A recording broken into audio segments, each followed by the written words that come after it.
Hello, Headbangers. We are here today with Calvin Roffey. He is the vocalist from Funeral Shakes. And, well, Calvin, present yourself, please. Hi, how's it going? I'm Calvin. For those that don't know me, as you've already mentioned, vocalist for Funeral Shakes, but guitar technician to many others. Yeah. We'll be talking about that later. Hmm. Okay, Calvin. In our previous interview, we had a Spanish band, and they left a question for you. Okay. So let me ask you: do you prefer to discover the truth about a betrayal, or would you rather not know and live happily? Oof. Well, funnily enough, if you'd asked me this question 5, maybe 10 years ago, I probably would have said I would rather live in ignorance and never know. Um, but now, as I've grown older, I think it's more important to know the truth about things and to even if things aren't good or they're not what you want in life, they're not even if things aren't good, it's better to know because then you can make those decisions that you need to make based on those ideas. Yeah, that's true. I'm What old now. type? I'm old. And like I said, 5 years ago I might have felt differently. In fact, I definitely would have felt differently. I'd have thought, no, it's fine. I just don't want to know. I'll live blinkered from the world. But as I've got older, and I definitely have got older, um, I think, yeah, just find out the truth and deal with the truth, and then if it sucks, you can change what you're doing, but you've still got that opportunity to live with almost live in ignorance. You can always be like, well, you know what, it sucks, but I'm okay with it. But at least you know. At least you know that's truth. That is, I agree 100%. I'm not old. At least I'm not considered old. but but I agree. But I agree. So okay, my first question for you Sure. is, well, obviously we know that you're passionate about music, and we'd like to know more about your beginnings. How do you started? Do you come from family of musicians? Tell Hmm. me. Well, it's a strange one because my mum, my dad never really had any. My dad was always big on listening to music. And I mean, but put it this way, he's got a Freddie Mercury tattoo. He's like the most giant man you'll ever know. Um, and they were always listening to music, always music around. I remember watching Guns N' Roses concerts on television with my parents when I was, very small, and but neither of them played music in any way. Um, my granddad, my mum's dad, my granddad, he played the accordion when he was in the army. Um, Great. so I guess he had some musical ability, and I guess somehow that kind of got passed on to me through my mom, I guess. But it I just remember as a kid always my brother, older brother, Dave was always into music, always going to see bands, always coming home with new music. And you know how it is when you're a kid, you just absorb whatever's around you, right? I think that someone once said you're like a music sponge. And Yeah. that's like a nice way of saying, because like my brother would always come home with new records and he'd be like, "Oh, listen to this," and I'd be like, "Ah, I'm 8. What are you doing? I just want to ride on my bike." But actually, like you kind of start to absorb those things. And I remember him coming home with like the Faith No More record, the real thing, and being like, "Oh, you got to hear this." And I'd be like, "All right, do it."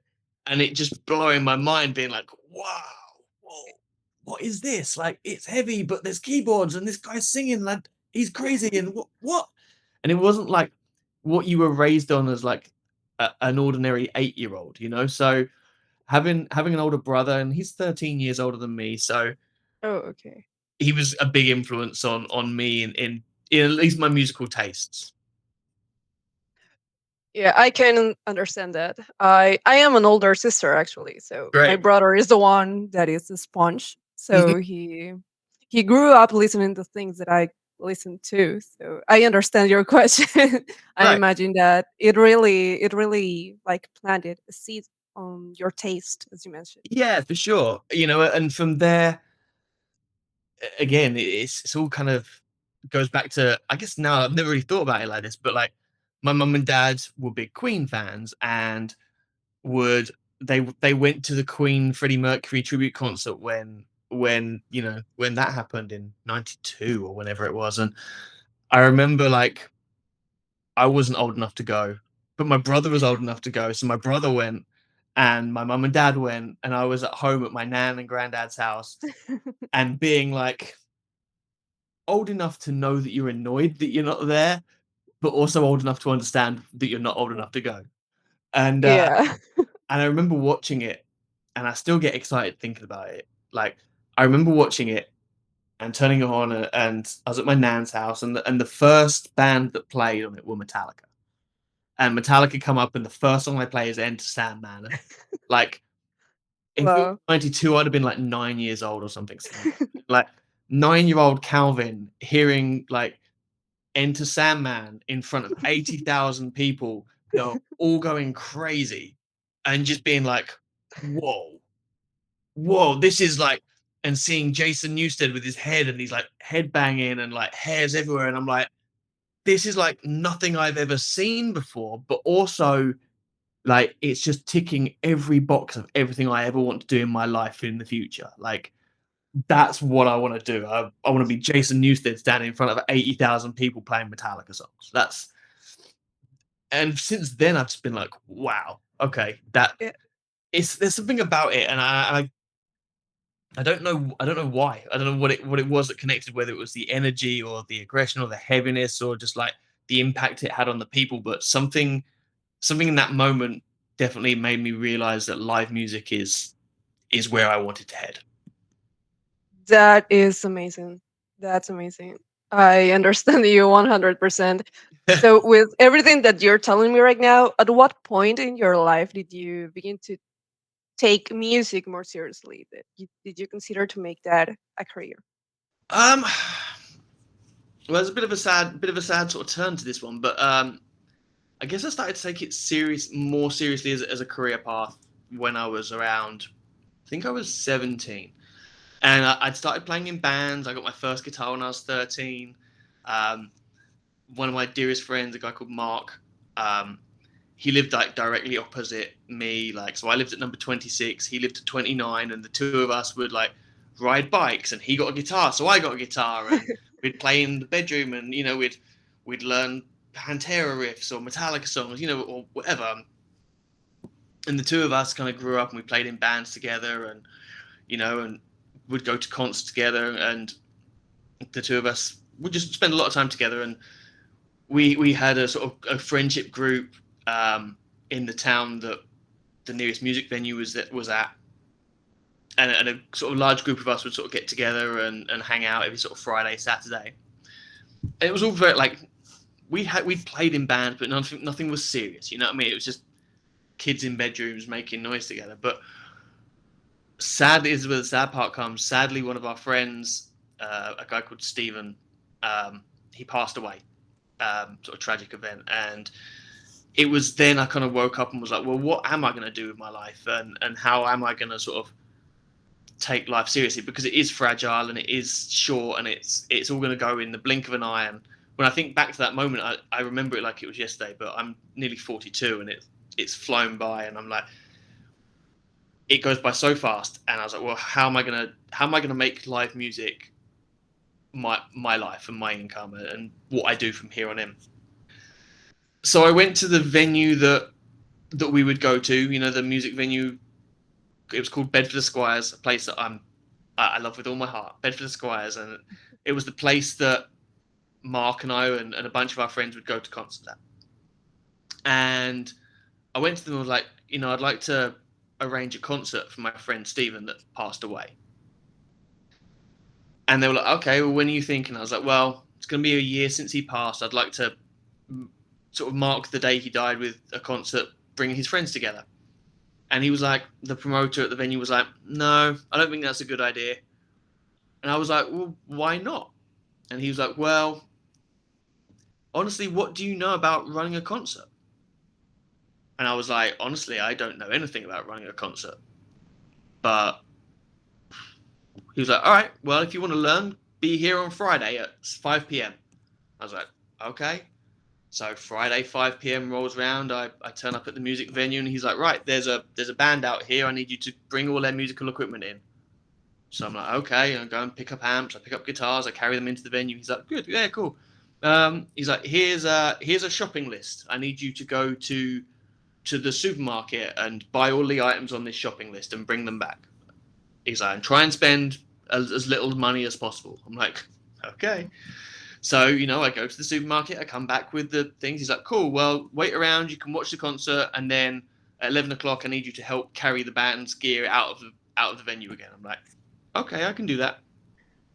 End of the night, he's like, cool, you want to come back next week? I was like, sure, okay. So I turn up, carry the band's gear in, go to the shop, buy the rider, come back. He's like, well, can you help the sound man move some stuff around on stage and put microphones on things? I was like, yeah, I can do that. So now I'm carrying the gear, buying the rider, setting up the stage managing the stage. Now the sound guy's like, hey, you want to learn how to use the mixing console? I'm like, sure. Then the promoter's like, well, can you sit on the desk tonight and take the money or take the tickets when people come in? So now, without even knowing it, I've learned how to run a gig.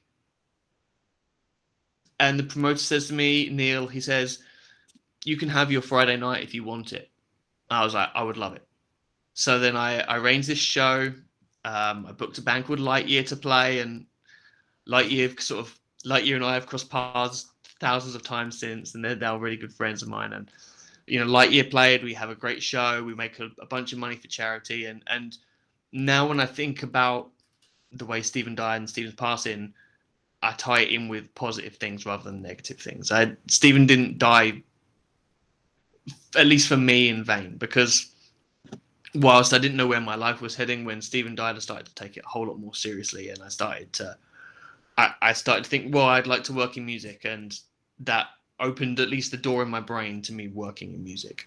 And that entrance into Bedford Esquires led to me making friends with the sound guy, who took me on my first tour, who made my first bands, who led me to meet all the people that I still talk to today and still look to today. And when I'm working or whether I'm playing or whatever I'm doing, most of it becomes, or at least comes in some way from that experience I had when I was a silly 17-year-old child and losing my friend Steve.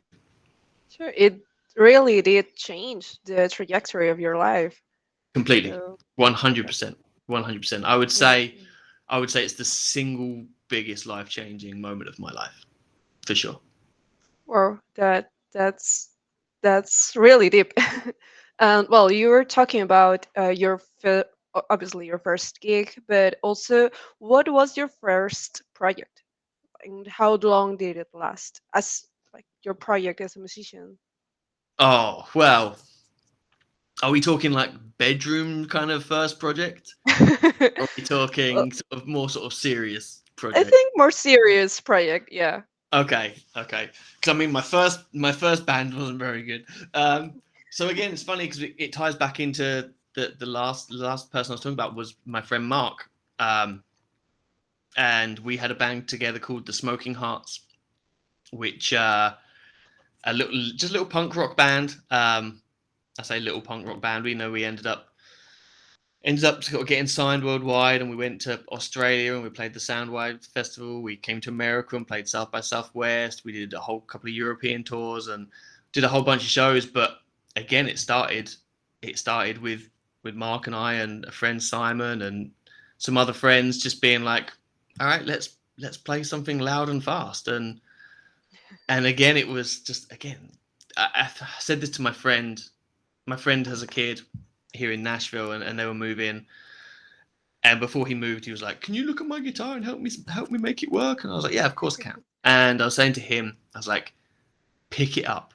Like, even if you're sitting around doing nothing, pick it up, because like you might create something that might go, oh yeah, I should show my friend this," and my friend goes, "Oh yeah, that's cool. Let's play a band." And before you know it, like, you're sitting talking to you wonderful people about how crazy your life has been, but none of that would have happened if you hadn't just picked up a guitar in the first place.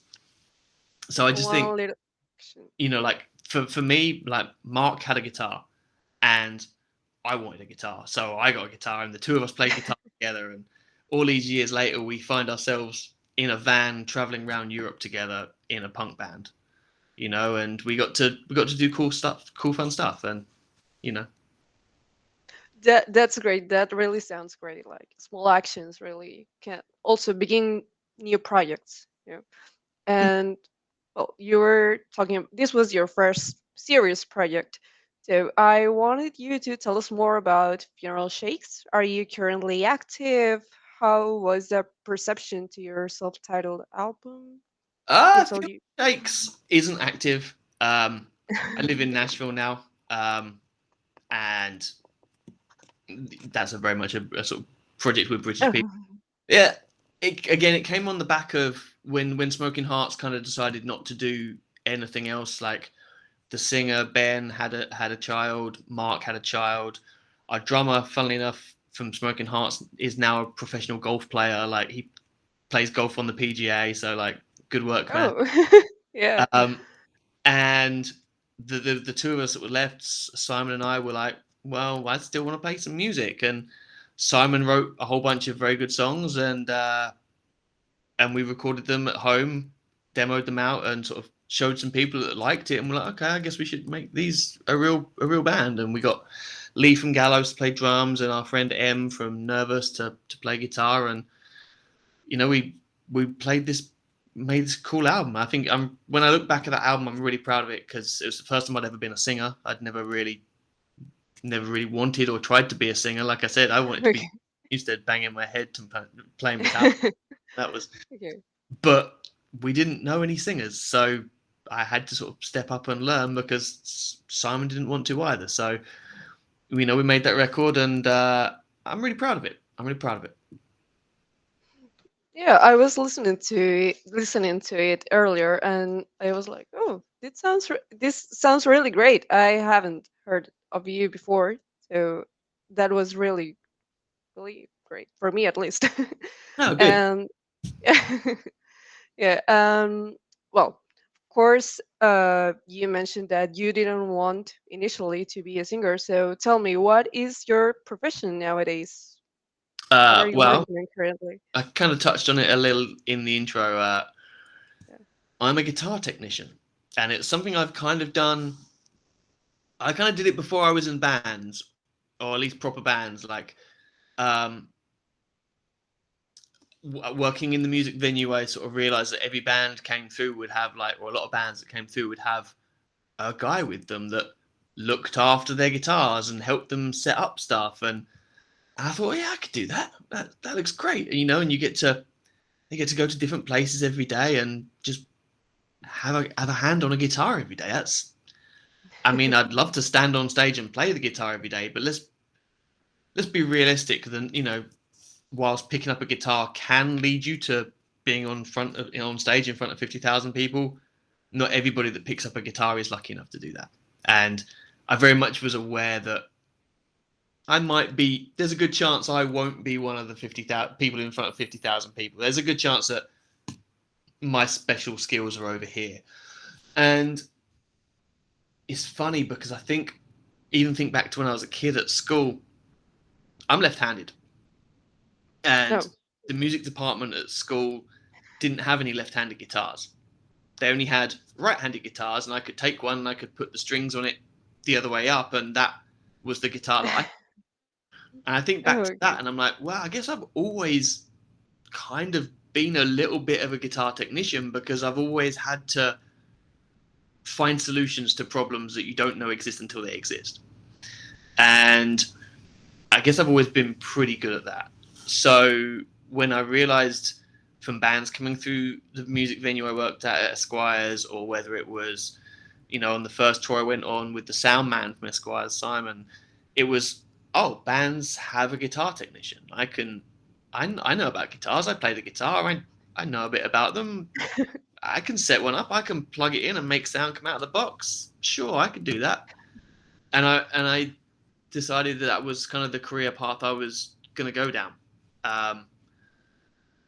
And that was when I was 21, and I'm 42 next week. So I guess I guess I've done okay.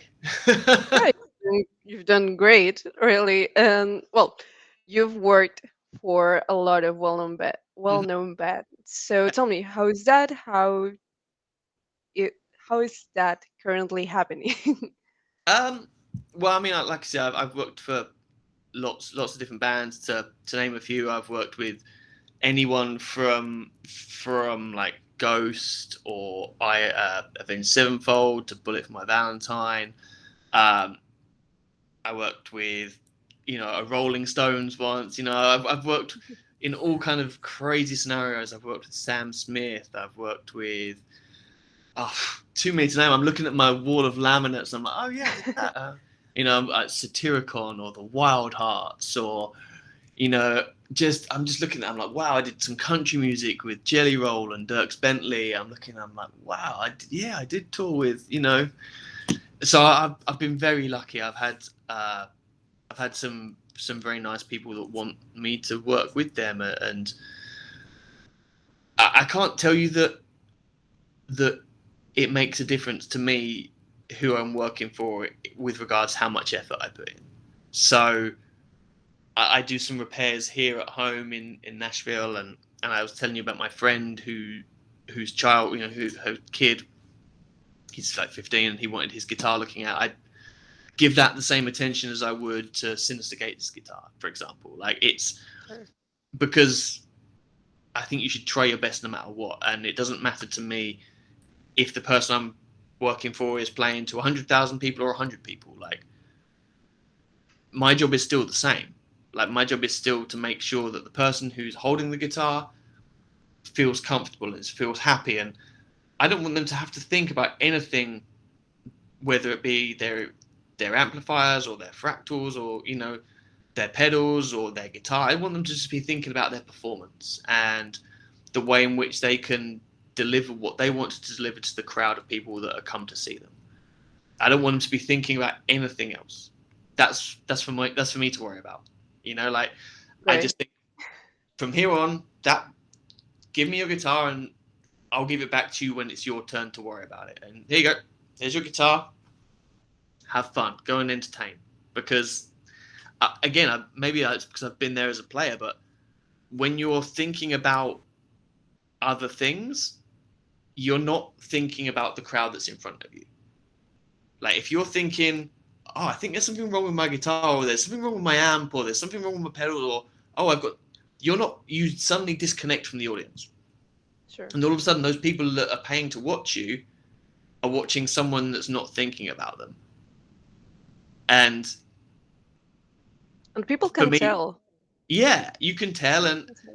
and that's no fun for anybody. It's no fun for the people watching, and it's no fun for the person standing there playing, but they're disconnected from the crowd. So I've said this before, but I try and think of it a bit like my relationship with guitar players. I try and think of it a bit like the relationship a magician has with the guy that helps build his tricks. I'm sure there's a name for it. I don't know what it is, but like the magician goes out there and performs the show and performs the tricks, and us as the sort of people watching it are just entertained and mesmerized behind it. Then we shouldn't be thinking, how are they doing that? We're just like, wow, that's amazing. I'm amazed by it. But in the background, there's someone that's thought about how to make it and how to do it. Yeah. And I And consider that my job with guitars. okay. Okay. And would you consider that what you're mentioning, like making sure that everything's okay, is the hardest part of your job? Um, I don't know if it's the hardest part. Um, sometimes it can vary day by day. Sometimes the hardest part will be the logistics of it. We've got to put this show into this venue, and we had a few in the summer with Avenged Sevenfold. We went to a beautiful theatre in France, or an amphitheatre in France, that was built in the year 38. Well, in the year 38, Whoa. they weren't thinking about 5 truck heavy. Yeah. They were thinking about how do we get this voice to the back of the room here for all these people to see this play. But now, 2,000 years later, we have to think. So that can be the challenge of the day. Well, how do we fit 5 trucks worth of heavy metal concert onto this stage? Sometimes that can be the hardest part of the day. Sometimes the hardest part of the day can be, okay, well, we're outdoors and now it's raining. How do we make sure that none of this stuff gets ruined? Because we need it tomorrow. Some days the hardest part of the day can be just you within yourself. Like you could be like, you know what, I didn't sleep well last night and I'm really missing home and I'm missing my friend's birthday, or like the day I missed Mark's wedding was one of the worst days I ever had on tour because I was in a venue in, I think, where were we? In a venue somewhere here in America, St. Louis or something. And my heart and my brain wanted to be in England with my friend Mark on his wedding day. And my friends are phoning me and FaceTiming me and saying, "Hey, Calvin, we wish you were here." And I'm just like, yeah, I wish I was there too. But I'm not. I'm here at an Iron Maiden concert. And all the joy is gone because your heart's somewhere else. And so sometimes that can be the hardest part. I wouldn't say there's one hardest part to the job that I do, because like I said, whilst every day is the same in terms of we get up, we make a concert, we load out again, no 2 days are the same. That's true. That's true. And well, you're mentioning about this gig in France Yeah. in the theater. So I was wondering if you could tell us share with us any other memorable story, maybe from a show. I mean, like I said, I've been doing this sort of 20 years. There's so many. There's so many. Like, whether that be my first tour I did with David Lee Roth, and I remember David Lee Roth walking into the venue in Glasgow, and his band sound checking on the stage, and we're setting up on the loading dock, and David Lee Roth walks in smoking the biggest cigar you've ever seen. And you just look around every venue and there's just like no smoking signs everywhere. And he's like, "Hey guys, can you tell me where the stage is?" And he's like, "Yeah, Dave, it's just over there with the and it's like one of those really surreal moments where like 21-year-old Calvin is standing talking to David Lee Roth, a man who my brother Sure. had posters of on his bedroom wall. Like growing up listening to Van Halen through the bedroom wall, and now I'm face to face with David Lee Roth and he's asking me where to go while smoking a massive cigar. It's like you have those moments and you're like, how did this happen? Sure. Well, that really makes you wonder how did this happen? But it's amazing that I don't know, that you've experienced so much through music. So Absolutely. I remember I just see in the background I've got a painting of Dimebag Darrell there, who for me was like my favorite guitar player, and my friend Mark's too. And we grew up listening to Pantera, and again working a festival in the UK and watching Slayer, like banging my head away, like having the best time, and looking next to me and Dimebag Darrell standing next to me doing the same thing, and just being like, how did this happen? I'm from a very small town in England, a little town called Shefford, very, very small place. And I'm standing here rubbing shoulders with David Lee Roth or Dimebag Darrell or whoever. And I'm being like, this is crazy. All because I decided for a career that I would tune other people's guitars. It's like, make it make sense. And it still doesn't completely register to me sometimes that that's the life I've got. I live in Nashville, Tennessee, where every single person on my street is a guitar player, and I'm just very lucky. Very lucky that I made choices in life that have led me to here. That's great, and I'm really happy for you. Like that really sounds great. So I have another question. Sure. Because, well, you've mentioned, of course, you've worked with Avenged Sevenfold, Mm-hmm. and I think that, well, that is obviously a really well-known band. Yeah. They have a lot of fans around the world. So I wanted to ask you, what is it like working with Sinister Gates? Does he have any specific requirements for his guitars? He's and I've mentioned this word a few times, the word lucky.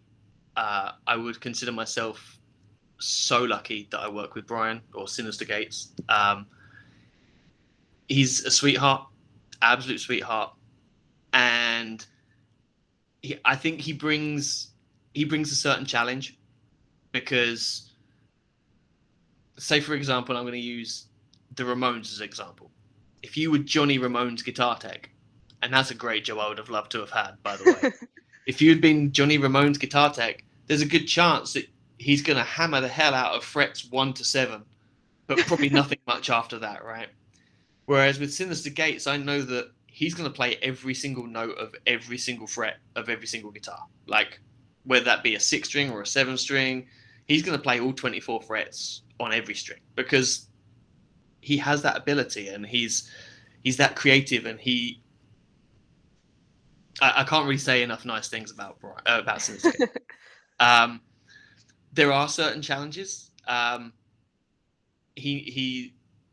equipment he uses, he knows very well, which means I have to know it that well. In fact, if anything, I have to know it better than he does because he'll come to me and go, "Hey, man, how do we do this?" And I'll go, "This is how." So I've had to sort of learn things I knew, but even more so I can stay ahead of him. Um, and he's also a musician that will deliberately try and push things as far as they can go. He'll try and push technology to the edge of it can go to create new things and to create new sounds and to he'll push the guitar as far as it can go. He'll use guitars that you really shouldn't use for that sound to make that sound because no one's done it. We've used gypsy guitars on a heavy metal record. No one does that. He uses nylon string guitars on heavy metal records. Why? Because he can, and it's a sound he's created this in his head, and he wants to do it, and he does it. And he's very understanding. If I say, "Hey, I really don't think this can be done," he'll go, "Okay," because he knows that I've tried everything I can to make it happen. If that Sure. makes sense. Like, he's a very creative individual, and I'm lucky to work with someone that is so creative. It certainly there's no dull days. There's no days where there's no boring days because he'll have an idea, but he won't know how to do it. Like I said, the magician kind of Sure. like he'll like in magic terms, he'll be like, "I want to be able to walk through the Great Wall of China." It'll be up to me to come up with that idea. Well, in Sinister Gates' equivalent, he's like, "Yeah, I'd like to be able to do this, this, or this," and I go, "Okay, well, how do we do that? Give me a minute, and then I'll put my creative brain together and make it happen." So I've been lucky that I've worked with a guy that's as talented as he is, but also as trusting, I guess would be a word, but he's very happy letting me take the reins on all of the things to make his ideas happen. He doesn't micromanage. He goes, "That's what we need to do. Then you go and do it, and tell me when it's done, and Sure. we'll come in and make it happen." So he's a good guy. He's really good, and like I said, I'm very lucky to work with him. It's great to hear that because, well, of course, as you mentioned, I am so sorry. Right now, my cat has come and Oh, she's really that's like great. I didn't expect her to be here. I thought she was with my brother, but it's this is a little situation. Well, um, where was I? Your cat's um, I'm sorry. What's your cat's name? Her name's Arabella because of an Oh, Arctic Monkey song. oh, hi. Yeah. Well, she's. I think she will be just. She just. Yeah. She's okay. She's quiet now. Um. Well, it's great to hear what you were saying. I think that, as you mentioned before, the magician thing Hmm. explains. It makes sense because, and it's great that he doesn't micromanages you. No, And because I think it's understandable that you find many ways to do all the things that another person could ask, and if there is no more possible way, it's because you've tried everything. Hmm. So it's great that it's a really understandable and great person for what I'm hearing at least. Yeah, he's great. He's great, and I will say he's not alone. Every dude in that band are sweethearts. Like they're all really real sweet guys. I've known them for a long, long time. I first toured with them. It would have been 2006. I worked with Trivium in 2006, and we did a European tour. Avenged, Sevenfold, Trivium were together. Lots of festivals, and then we crossed paths again in 2009 when I worked with Bullet for My Valentine. We sort of did quite a lot of touring with them in 2009, 2010. We went to Australia together, Japan together, all around America together. So I spent a lot of time with them. Um, then later in life, I did some shows with them with Cavell Attack. I did some shows with them with Ghost. And then this time when they were starting up to do the Life is But a Dream cycle, I sort of got wind that they might need a guitar tech and threw my name in the hat and ended up on a phone call much like this one with Sinister Gates, and he was like, "Hey, you cut your hair?" I was like, "Yeah, yeah." He was like, Great, you "Cool." noticed. And then from then on, it was like, "All right, you know about this?" I was like, "Yeah, I know all about that. I've got this in front of me." Right, he's like, "Oh, that's amazing." He's like, "And you know?" I was like, "Yeah." He's like, "Cool," and it clicked real easily, and sometimes it does, and sometimes it doesn't. You get a little unlucky, and you don't find common ground with the guitar player you're working for. It doesn't happen very often. I'm lucky so far that for the most part, people are cool. People are cool. And it's funny. I'm gonna go on a complete tangent here, but a bit of a side note. But like, the music industry is different to my other careers or other jobs. I feel like because everyone's in music because they really want to be in music, right? It's not like, and I'd imagine there are other things like, I'd imagine journalism or art or any of those sort of creative sort of avenues you could go down. People are in it because they love to be in it and they have a passion to be in it and they want to be in it. So I feel like you're not the the amount of arseholes are going to be less because everyone's here for the same reason. Okay. Everyone's here because they want to be here. Everyone's here because they have a passion about what they're doing.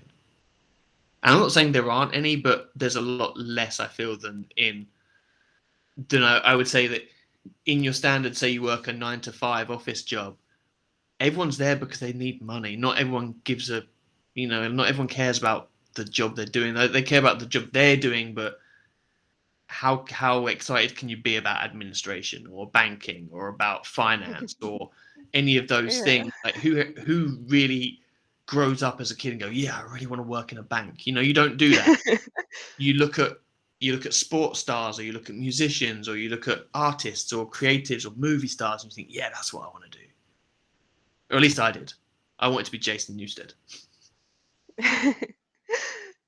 It I agree 100% with what you're saying. So now I want to ask you just to name one band that you would like to work or collaborate with in the future, Oh, one band to work or collaborate with. or artist. But Yeah. That's tricky. That's tricky. My favorite band of all time is Faith No More. Um, I think I wouldn't want to work with them okay. because the magician will use that metaphor again. Like I don't want to know how the trick is. I just want to see the trick and be like, wow, that's amazing. I want to see Faith No More make music. I don't necessarily need to be involved in it. I love the Hives. I love everything about the band, the Great. Hives. I think their presentation, I think their swagger, I think everything about that band they just do in such a cool, precise way, Yep. and I love that. Like, I love the attention to detail, and maybe that's what makes me good at my job is that the attention to detail, is those little tiny things the things that other people might miss, or those little sprinkles on the top, I pay Mhm. attention to. And the Hives are a really good example of that. Like, everything they do is cool. Everything they do is like, it's so calculated. Uh, so I, so that would be a band that on the top of my head like springs to mind. Yeah, if I could collaborate or play music with or work with in any way, I think the Hives would be pretty high on the list. Um, I'm sure there's others. I'm sure there are others, but let's go with the Hives. It's a fun answer. Okay, yeah, that's a great. I agree. I think I've said like 10 times already. I agree, but I agree.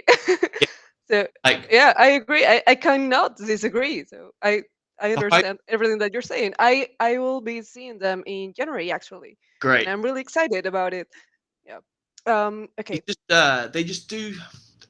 I won't say it's effortless because everything they do is very calculated.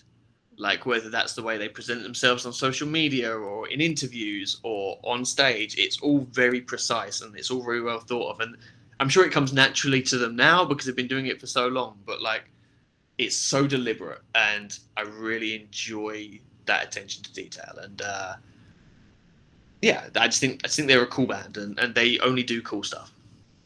Yeah. Great.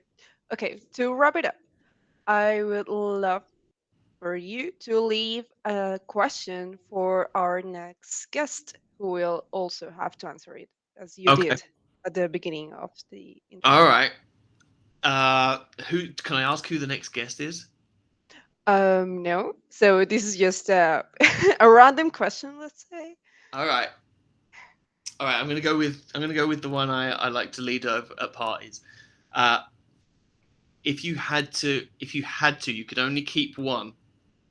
You could only keep one. You have to get rid of the other one forever. Are you gonna keep hot dogs or are you gonna keep burgers? You have to Wow. say goodbye to hot dogs or burgers. Which are you keeping? That's my question for the next people. Okay, that okay, that's a really fun question. So I think it will break the ice with the next And guest. why? I want to know why too. You can't just say yeah hot Sure. dogs. You got to give me a why. Why? Why? Okay, a good reason. Okay, that's it's been great, Calvin. I really enjoyed our time. Of course. Thank you So for having me.